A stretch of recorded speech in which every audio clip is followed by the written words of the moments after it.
What was the hardest thing you ever had to say no to? I was exhausted and half asleep driving to work when I got the call. A calm but serious female voice introduced herself. She said her name was Daniela and that she was calling from a social services office back in my hometown. Then she told me my brother Marcos and his wife Elena had died in a car accident the night before. My heart dropped so hard that for a second I forgot how to breathe.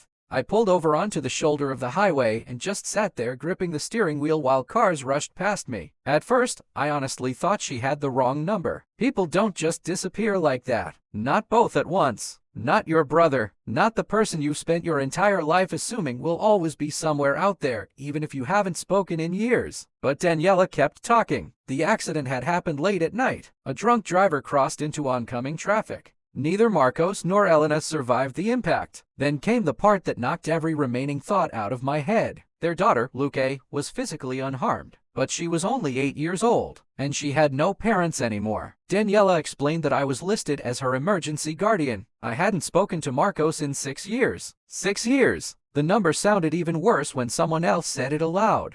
Our fight had started after I accepted a promotion that moved me across the country. At the time, I told myself I was building a future. Marcos told me I was abandoning my family. Then I missed our mother's final Christmas while she was battling cancer. I told him work wouldn't allow me to leave. He told me there would always be another meeting. There wouldn't be another Christmas with Mom. The argument that followed destroyed whatever relationship we had left. His final words to me during that phone call were, "Do whatever you want. You've already chosen what's important." Then he hung up, and neither of us ever called the other again. Until now, or at least until someone else called for him. I booked a flight home that same evening. The entire trip felt unreal. I spent hours staring out airplane windows without seeing anything. Every few minutes I'd pull out my phone and scroll through old photos. Most of them were from years ago. Marcos teaching me how to ride a bike. Marcos helping me move into my first apartment. Marcos standing beside me at our mother's funeral. I couldn't stop wondering how two brothers who had once been inseparable could let 6 years pass without speaking. The guilt sat like concrete in my chest. When I landed, rain was falling. The kind of cold, steady rain that makes everything look gray. Even the town seemed smaller than I remembered. Older, sadder. The funeral took place 2 days later. Closed caskets. Too much damage. I hated hearing those words. Family members I barely recognized filled the church. Some nodded politely. Others avoided looking at me entirely. I couldn't blame them. To most of them, I was the brother who disappeared. The uncle who never visited. The son who moved away and never came back. Then I saw Luque. She sat between two family friends. Tiny. Motionless. Her feet barely touched the floor. She wasn't crying.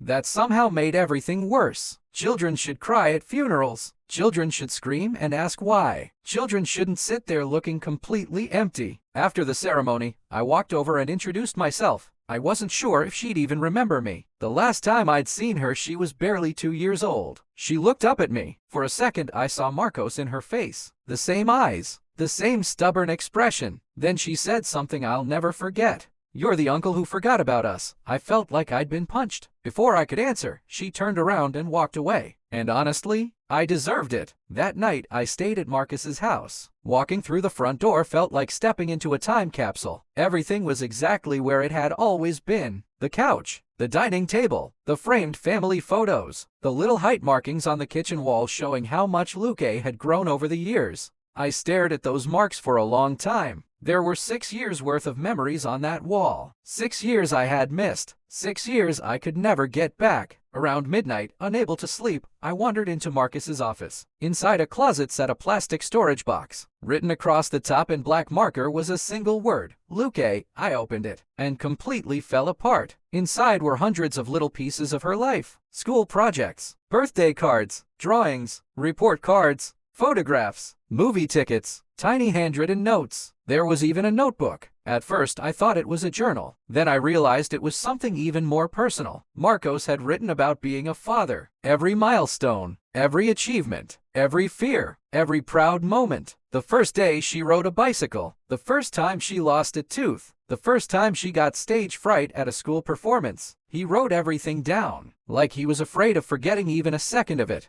Then I found entries about me. That was when I completely lost control. One entry read, Luke asked why Uncle Diego never visits. Told her he's busy saving the world in Madrid. Another said, still haven't heard from him. Maybe next Christmas. And then, I hope one day we figure this out. Life's too short for stupid pride. The final mention of me was only a few months old. It simply said, I think he'd be a good influence on Luke if they ever got to know each other. I sat there crying until sunrise. The following days were awkward. Painfully awkward. Every attempt to talk to Luke ended after a few words. She answered questions with shrugs, barely looked at me, acted like I wasn't there. I couldn't blame her. To her, I was a stranger who suddenly appeared after her parents died. One evening I found her sitting alone on the back porch. The sun was setting. Neither of us spoke for several minutes. Finally I sat down beside her. You missed them? The question felt stupid the second it left my mouth. Of course she missed them, but she surprised me by answering. I keep forgetting. I looked at her. What do you mean? She stared at the grass. Sometimes I think they're at work. Her voice cracked. Then I remember. I didn't know what to say, so I just sat there. Eventually she leaned against my shoulder. Not because she trusted me. Not yet. Because grief makes people reach for whatever is closest. Even strangers. Later that week, a social worker arrived. She explained the situation carefully. I had 7 days to decide whether I would accept legal guardianship. If not, Luke would enter the foster care system. 7 days? How was anyone supposed to decide something like that in 7 days? I lived in Madrid. I worked 60-hour weeks. I traveled constantly. I barely managed my own life. How was I supposed to raise a child? The social worker asked if I felt ready. I told her the truth. No, she nodded. Most people don't. That wasn't exactly comforting. Then came the school meeting. Luke's teacher looked exhausted. She explained that Luke's behavior had changed dramatically. Some days she wouldn't speak at all. Other days she screamed at classmates. Once she'd thrown a chair. Another time she'd hidden in a bathroom for nearly 2 hours. The teacher wasn't criticizing her. She was worried. Everyone was worried. On the drive home, Luke sat silently in the passenger seat. Halfway there she suddenly asked, Are they going to send me away? The question hit me so hard I almost missed a turn. What? She kept staring out the window. People keep talking about where I'm going. I swallowed. I don't know yet. The second I said it, I hated myself. Because I saw disappointment flash across her face. Not anger, not sadness. Disappointment. Like she'd already expected that answer. My back immediately started hurting, but I stayed. I told her stories about Marcos, about the time we got trapped under school bleachers during a storm, about how he cried when a frog jumped on him, about how he once convinced me a tornado could smell fear. To my surprise, she laughed. A real laugh. Tiny, but real. And for the first time since arriving, she started asking questions. What was Dad like when he was little? We talked until nearly 3 in the morning. The next day I discovered a letter hidden inside Marcus's safe. It was dated 3 years earlier. I almost didn't open it. Part of me felt guilty, but my name was written on the envelope. So I read it. The letter changed everything. Marcos admitted he was still angry. He admitted he missed me too. Most importantly, he wrote that if anything ever happened to him, he trusted me with Luke.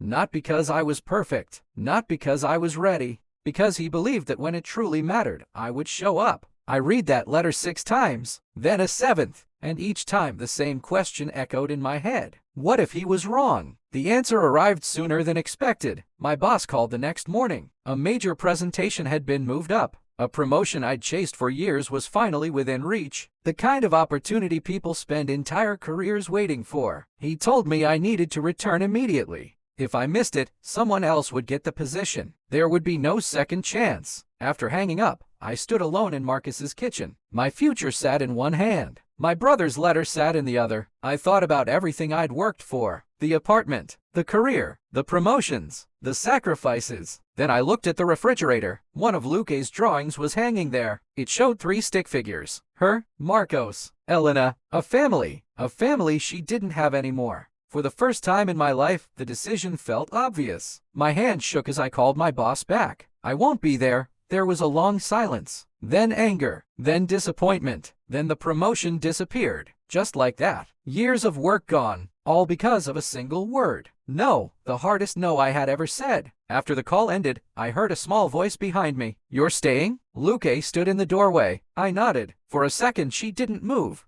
Then she ran across the room and wrapped her arms around me. That was the moment everything changed. Not legally, not officially, but emotionally. That was when she stopped seeing me as the uncle who forgot about them and started seeing me as someone who might stay. The following months weren't easy, not even close. There were nightmares, therapy appointments, school problems, tantrums, tears, days when both of us wondered if we were doing anything right. But slowly, things improved. I found a remote position, moved into Marcus's house permanently, learned how to braid hair after watching approximately 200 tutorial videos, burned countless dinners, attended every parent-teacher meeting, signed every school form, showed up again and again, because that's what parents do. And somewhere along the way, without even noticing, I became one. A year later, I turned Marcus's old office into Luke's bedroom. Purple walls, space posters, bookshelves, a telescope beside the window. When she saw it finished, she cried. Then I cried. Then we both pretended we weren't crying. 2 years after the accident, I attended another parent-teacher conference. Her teacher handed me a drawing. In it, Luke had drawn our family. She was holding my hand. Above us floated Marcos and Elena with angel wings. At the bottom she'd written, "My family is different now, but I'm still happy."